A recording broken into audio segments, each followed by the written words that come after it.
It's my pleasure to introduce Dr. Ritesh Arya, whom I have professionally known for the last 3 years. He is Director of Water and Geothermal International Sustainable Energy Organization. He is a Guinness World Record holder and a doctorate in geology with interest in water, energy and climate.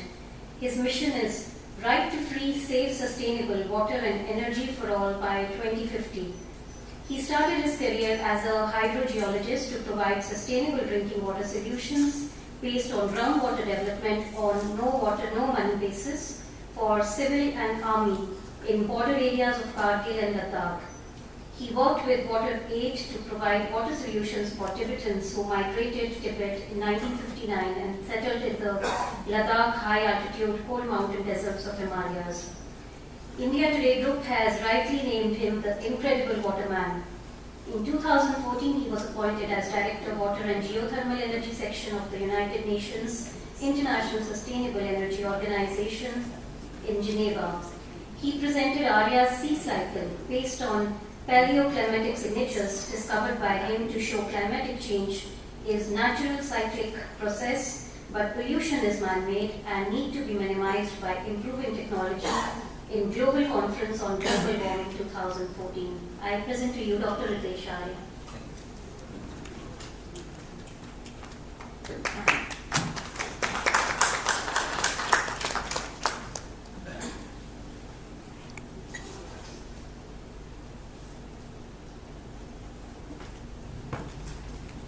So you're talking about geothermal energy. You have developed this concept of Agneyodgara, which means lava energy. And we sincerely believe that geothermal energy has the potential to solve the energy problem of not only India, but the entire world. And the concept aims to provide safe, free, sustainable water energy for all.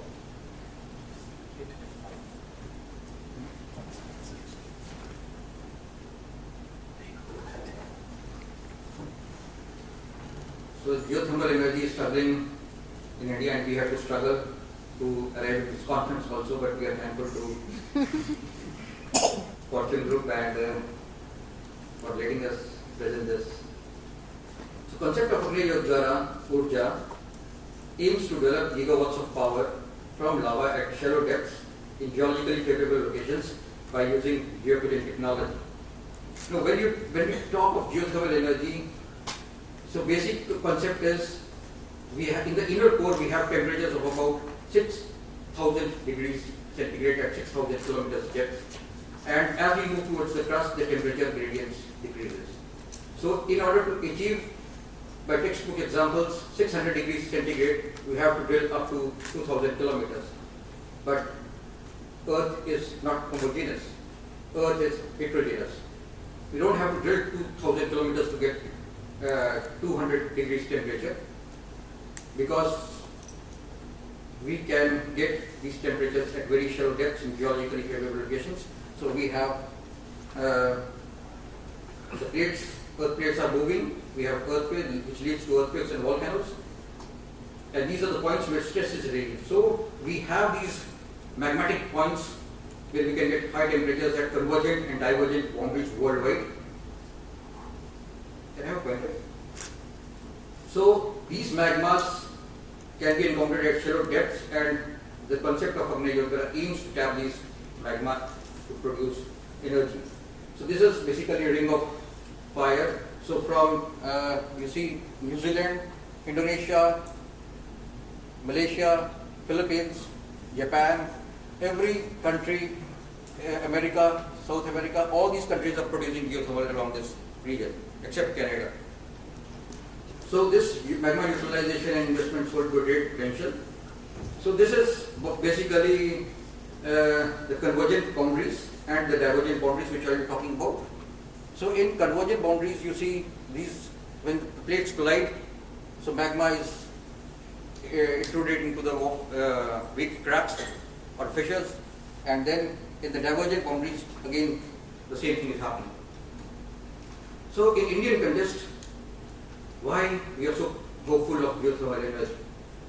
India collided with China about 65 million years back, after drifting from Africa about 200 million years, drifting for about 150 million years, and then collision between India and China takes place, leading to the evolution and upliftment of Himalayas, the gigantic Himalayas. The same thing happened in the Alps. So what happens is, when these things collide, as the previous slide showed, we have these cracks develop, We have the Deccan volcanism, 5 kilometers of volcanism, and we have Khadula mountain ranges. We are not talking about Everest, which is about 8,000 meters. That is the amount of volcano which has already been generated after this collision. So that is the potential where we are going to tap geothermal energy in the near future, and that is going to solve the problem which on base load. And now this is an example of divergent plates. Now this country, Iceland, came about 1,000 to 1,500 years ago, but today it's the leading user of geothermal energy. And you see this Krafla volcano, when you might have heard about this 2010 gold plains in Europe. The navigation was disrupted because of the volcanic eruption. So at the same time, this Krafla volcano, the drilling in Krafla was done, because that was the first geothermal well to drill into the magma. The anticipated depth was about 4 kilometers, but magma encountered at 1.8. So they again tried to drill up 3 positions, thinking that there is some drilling problem, and then finally they thought that they have encountered magma at 1.5 to 8 kilometers, and the well was. So we got superheated temperatures of about 300 degrees at that point. Now they are generating about 900 degrees temperatures, which is good enough to run about 200 megawatts or more plants, or maybe you see in that area. So if now these are the 2 examples of convergent and divergent boundaries. Now if in case of, so in Himalayan regions we have a lot of geothermal springs. The reason is this, and then in other parts also where we have the geothermal, we have 300 geothermal springs in India. So the reason is the convergent boundaries, and then the cracks which have developed simultaneously. Now we see that in regions where these convergent and divergent boundaries are not active, still we can produce geothermal in hard rocks, and enhanced geothermal systems are providing great solutions. And Australia is doing some work, and but the Americans have succeeded in generating geothermal energy from these enhanced geothermal systems. Now the GEOCOGEN technology. This is the 4th generation geothermal technology which we are want. And what is this basically? This now normally oil wells are about 1 meters. They start 1.5 meters. But this is vertical tunneling basically. The GEOCOGEN technology and Agneyodgara sites, we are using this. We want to use the GEOCOGEN technology. This is vertical tunneling. Go into then horizontally tap different hot layers and generate multiple geothermal systems to install that, and use the sewage water into it. So sewage problems solution is solved, and then we get steam turbines and again energy. So these are the various applications. We can produce electricity, heat, so district heating, spas, agriculture, process, anything, whatever possible with any other energy. This is the cleanest baseload energy and cheapest form of energy. Now you see India, where India is now. We are struggling to find a geothermal spot, but our ancestors, if you talk about Lord Rama's Guru Vashisht in Manali, we have a Vashisht fund. Since then, geothermal energy has been used in India, and the application was known. They were using it for heating, because most of the time there was under low temperatures, minus temperatures, so maximum heating was done here, and still people go there. But now it is just a religious application, and most of them are washing clothes. Vashisht spring is just at the back, and people started washing clothes and utensils. That is the application over the years we have done. And now the first record of geothermal food being cooked is also in India. Guru Nanak Dev traveled in Himalayas, and then there is a story, mythological story, that when he was traveling in Manikaran, someone came. We have his followers, that he was meditating, and then someone came and said that he wants food. So he said that, okay, give me atta. I have atta, but no fire. So he said that, okay, put this water in, this hot water. And since then, free food is being distributed in this Manikaran Gurudwara. So that is the traditional use of geothermal energy and ancestral application what we have done, in the past. But after that, geothermal energy in India It's just a religious ceremony and someone goes there to take a bath and so. The first geothermal plant in India, in the world, came up in 1904 in Larderello, Italy. I visited there when I was very curious to know how geothermal energy can be produced. So I went there. So I saw that there was this prince had this vision, you know. He just wanted to do a well, and with rudimentary method, he was drilling this well with this, and then he got about 5 bulbs in 1904 lit with geothermal energy. But today, the Larderello plant is supplying 5,000 gigawatts of energy per year and lighting billions of houses in Tuscan city in Italy. So that is the potential, you know. We are talking, as a geologist, you know, my vision is not about 20 years or 30 years. For me, that resource is not sustainable. Or for me, that equipment is also not sustainable, because if I'm going to use it for my life, you know, if I want to invest something in my life for 20 years, after that, what do I do then? After 20 years, again, I have to spend money. So renewable energy has to be sustainable energy. And not only sustainable energy, it has to be economically sustainable energy. Then only will it see the test of time, you know. Otherwise, now geothermal energy is going to pick up in a very big way. And then you have to take technology improvement in solar cells, wind cells, so that they last for not only 25 years, but I want to see they last for about one lifetime, maybe 50 years or 100 years. Because now this geothermal energy plant installed in 1904, 500 years, Manikaran giving free food. So that is the potential what we are aiming for when I talk about renewable energy. It should be economically sustainable. Now, what we have done in India. Himalayas, tatta pani. Tatta means hot in India, hot water. But this hot water will no more be a tatta pani in the near future. Why? Because a coal dam hydropower project constructed there, this hot water tatta pani town will be submerged. Or not town, but the hot water source will be submerged. So we just try to stage a demonstration and show that this source relocated somewhere else by drilling geothermal well, deep geothermal well, and tatta pani restored its name. So problems in geothermal energy. Why geothermal is not picking up in India? Geothermal exploration is same as oil exploration, you know. Before 50 years, nobody knew Abu Dhabi. But after oil came, everybody wants to go to Dubai. Why? Because free energy, the concept of free energy. Once you drill, you get oil and just forget everything.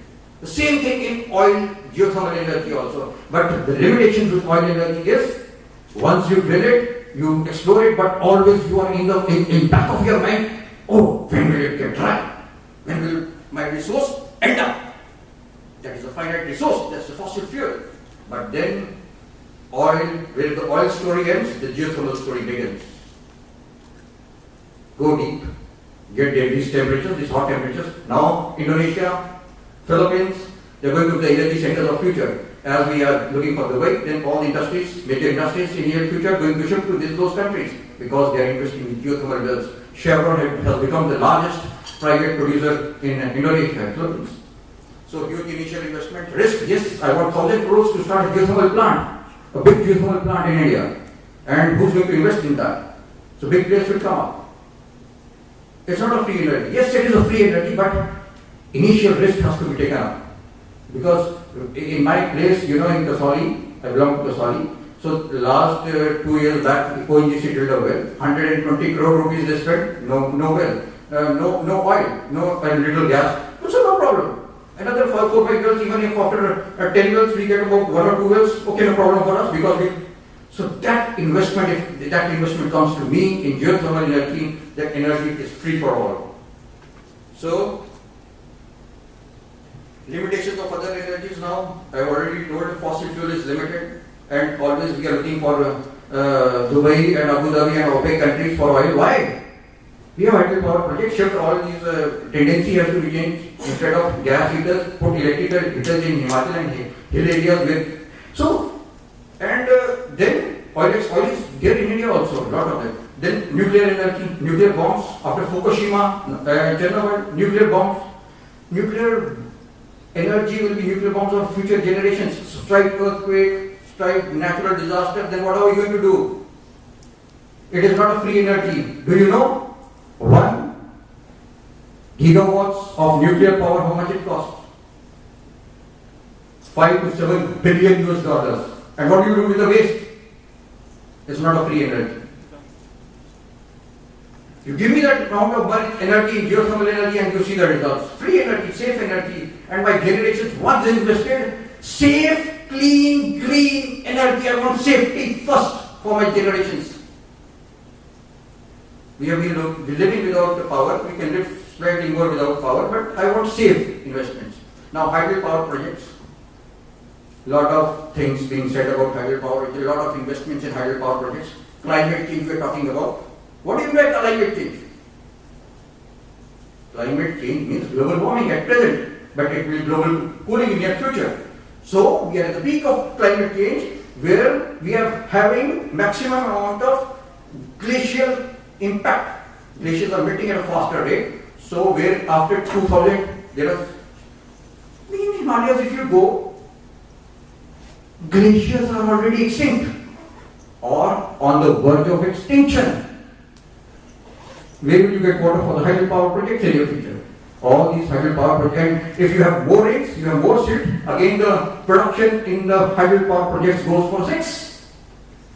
Solar, again I told you the limitations of panels, so like he said about give me 30 years. So okay, what do I do after 30 years? I don't want to invest here, I am a simple man. So we have to come up with the innovative technologies to increase the solar panels, life, and then same thing with wind, biomass. So now we were traveling, we went to World Future Energy Summit, and I was again talking about Agneyodgara, and my wife was there, and she said she was quite happy to see this nuclear power plant. So is this the right investment for India? So I already told about what we have to think. Geothermal energy is the future, you know. It's renewable, sustainable, economical, baseload energy, and main thing is safe energy. Micro geothermal projects can be installed anywhere. You want to know, can I get geothermal energy here? In this place? Yes, you can. How? So there are two types of energy, geothermal energy also now. Geothermal exchangers and geothermal producers. We can produce energy also and exchanges. Like we have air conditioners, we have ground source heat conditioners also. They're conditioning, and if you install a geothermal conditioner, and if you install an air conditioner, by installing geothermal conditioner, your bill efficiency can, if you're paying 1,000 rupees now, you can pay up to 40% less bills in near future after installation, if it is properly installed. That is important now. Now, these are the various provinces in India. These are known hot springs. We have 300 of them, and estimated potential. जब हम पढ़ते थे तब भी यही था भैया 10,000 megawatt, अब भी वही है, लेकिन एक भी प्रोडक्शन इसमें से एक भी किलोवाट नहीं होता था। ये दुविधा की बात है। मणिकरण में 5 किलोवाट की इन्होंने प्रोडक्शन शुरू की थी। We were able to produce 5 kilowatt, but that ended up in a natural disaster. There was a boulder fell up, and then that was the end of geothermal there. But our estimates are actual potential could be more than 1 lakh. These now we also did some initial projects with Norway Research Council funded our project in 2010, 2011. We went all across the Himalayas, and I think there we met in the Renew Tech. We met Surili, and then we made some presentations there. And this is Puga, the most talked about geothermal field in the world, about India, you know. And you see this beautiful ice thing. This is Chumathang in 2011, and this is Chumathang DRDO did a project, and we are getting hot springs, hot water. At the beauty of this spring was we get temperatures of about 130 degrees at 100 meters depth. This was capable of yielding a very good result. So 100 meters only. We don't have to go kilometers. You know, that is the Agneyodgara vision which we have. So. But this was stopped, plugged, because we were not able to cap it, or the DRDO people were not able to cap it, and then there was some problem with the villagers. Now again, this was a trial model, and maybe in near future, maybe in 1 or 2 or maybe 3 years, we see the first geothermal plant in Jumatan. Then this is Sasuma. The army, we try to tap this hot water for the to make the Sasuma garrison. This is near Siachen Glacier, to make this Siachen Glacier green by geothermal. And that also ended up because there was some village problem, and then this project was shifted to Siachen, and then 2012 we were able to drill first hot water well in Siachen Glacier. We had already drilled drinking water projects for them in 2000, 2001, because when I went there, when I wanted to have water, they said wait, they took ice from the stream, Siachen river, and put it in a pan, heated it, and then melted the water. So we drilled groundwater for them, and then they were getting water, and then this was the first hot water in 2012. Now, the problem was, as a geologist, I see energy everywhere, the geothermal energy everywhere, and then I tried to just make the geothermal utilization map of India. So ground source heat pumps can be installed almost everywhere. You can save your energy using ground source heat pumps. Economical, depending on because heat pumps are not manufactured here. The day the heat pumps start manufacturing, we can compete with the air conditioning systems also. And the energies, so Iceland, I visualize Iceland plans to export energy to Europe. Similar thing can be done in Andaman Nicobar Islands, Barrel Islands. We have a lot of tremendous potential there, and similar geological conditions can be worked to produce up to gigawatts. If things work right, because magma is flowing at the surface. So these are the promising sites. We have vision for Delhi also, Bombay, Hyderabad, Madras, all the metropolitan cities. In near future, things work out, we produce geothermal wells for you here, and then all you take care of your waste and energy and water requirements with these geothermal wells.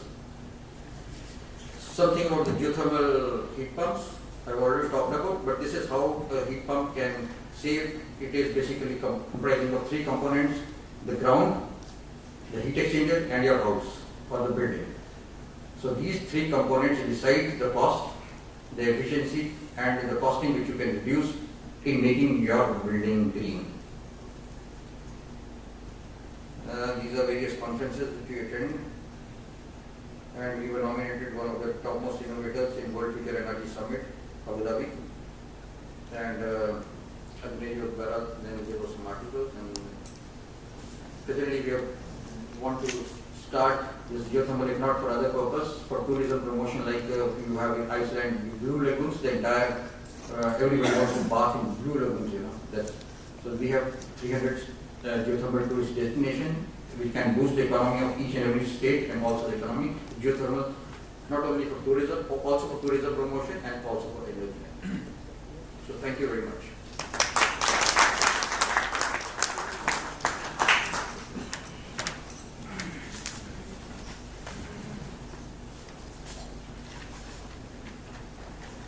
Well, I hope you've got now an entirely different perspective of renewable energy. Because up to, we tend to get the dialogue largely on wind and solar and maybe biomass cogeneration or small hydro. I think you've seen that the potential for renewable energy for non-electric applications, which anyway constitute 6 to 7% of the total energy consumption of the world, and it's kind of universal, whether it's in India or other parts of the world. So the kind of thing that I think we had some brilliant speakers. Now the floor is open for any questions. Yeah.